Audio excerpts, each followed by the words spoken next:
Hey y'all, what's crack-a-lack? What up though? What's poppin'? You know what I'm saying?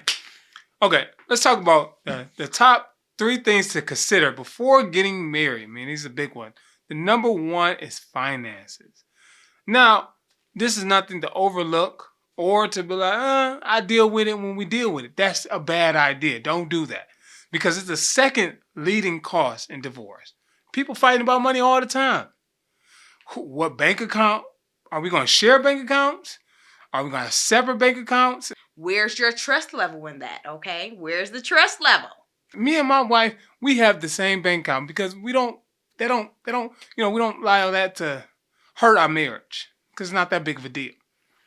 Who want to, is you a big spender or somebody cheap and they don't want to spend money on some fries or something?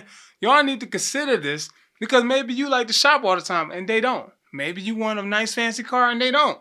It's always something consider and to think about when moving on to the next level in marriage. Marriage is a big thing.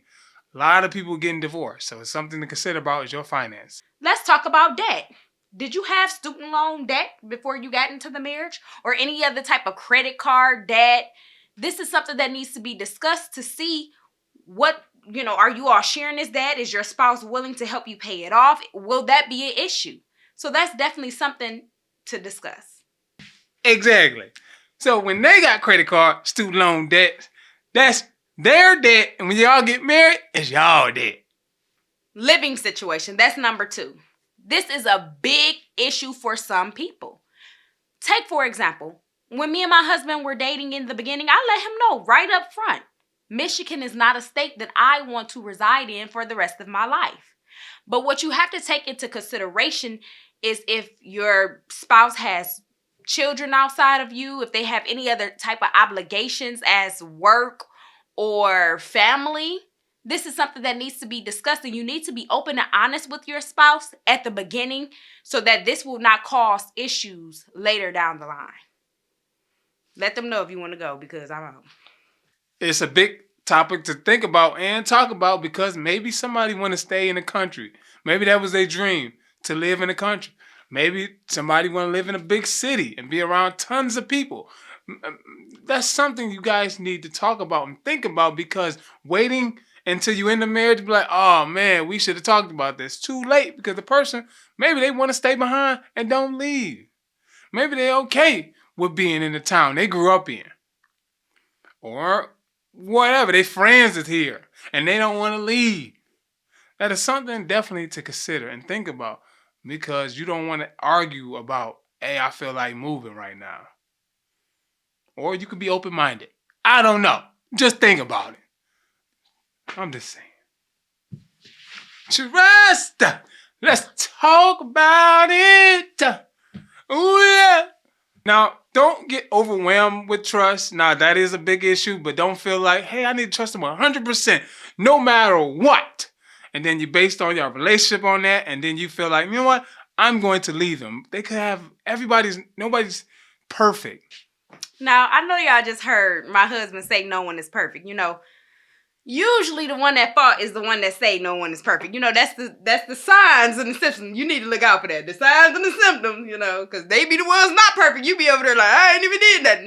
And they can make a mistake. Not nothing that's going to damage the core value of your relationship because you don't want to give your heart away and they just throwing it, tossing, and they just doing whatever with it. No.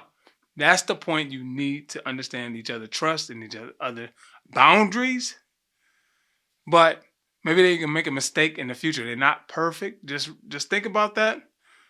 Understand, me and my wife took this level of trusting that we had to go through to build it up in our marriage to love each other fully and better. Just something to really consider and talk about and understand.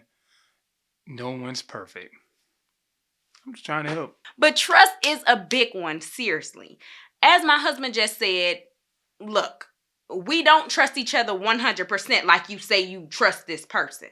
Because somebody else, I'm going to just give you an example. Somebody else might come and say something to you that your spouse said to you 2 months ago.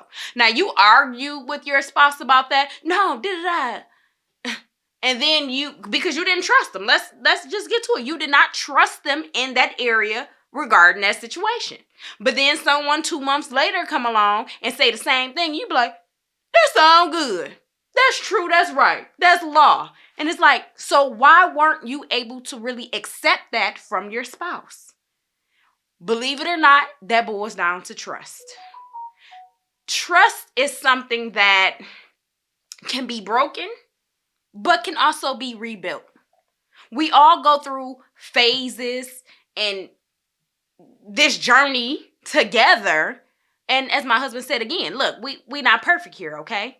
We not perfect. So let's just extend some grace and mercy when it comes to this trustingness. I'm not saying be abused in any type of way. Mentally, spiritually, physically, sexually. Okay? I'm not saying somebody doing that to you and they broke your trust in those ways and I'm saying go back and trust the person. We're not even talking about that. That's a totally different topic. But if it's something that you can work through. Okay, so our last and bonus tip is religion. Yes, that's very important in your marriage because think about it. They're understanding some other theology that you don't subscribe to, and now they're talking about tithing and this and that and believing in statues and whatever, but you don't believe in that. Now y'all, it's another argument. That's more frustration in your relationship that doesn't need to be there. Come on. And nobody's just going to change just because you believe that in the beginning and you be like, well, we can get to a common ground later on. No, this is important now to talk about it. But so this is very important for you to actually know where you stand on religion. Just as Nutty said, you can't be here, there, and everywhere. One day I'm a Buddhist, next thing I'm a Muslim. I want to convert to Christianity. So you need to have that foundation and that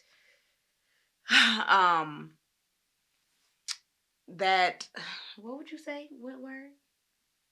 Just foundation. That's no, what not you foundation. Need. You need that. Not foundation. That sureness. I'm gonna just say sureness. That sureness about who you are and what your beliefs are. Don't be unequally yoked. Click the link to view it. Yes. Come on, check it out. It's going to be in a link in the bottom too. And that card should pop up somewhere too. The information below. But we thank you so much for watching this video. I don't know what my wife is doing. Please check out the other videos of ours if you can. Throw a little comment at the bottom. We're going to read them. We might. We ain't going to subscribe. Don't lie to them. We're going to might comment back. But like it, if you like us, comment. If you gonna comment and throw a subscribe to it, but that's gonna help us build our channel, baby. That's gonna help us. All we trying to do is help y'all. That's it. We're just trying to help.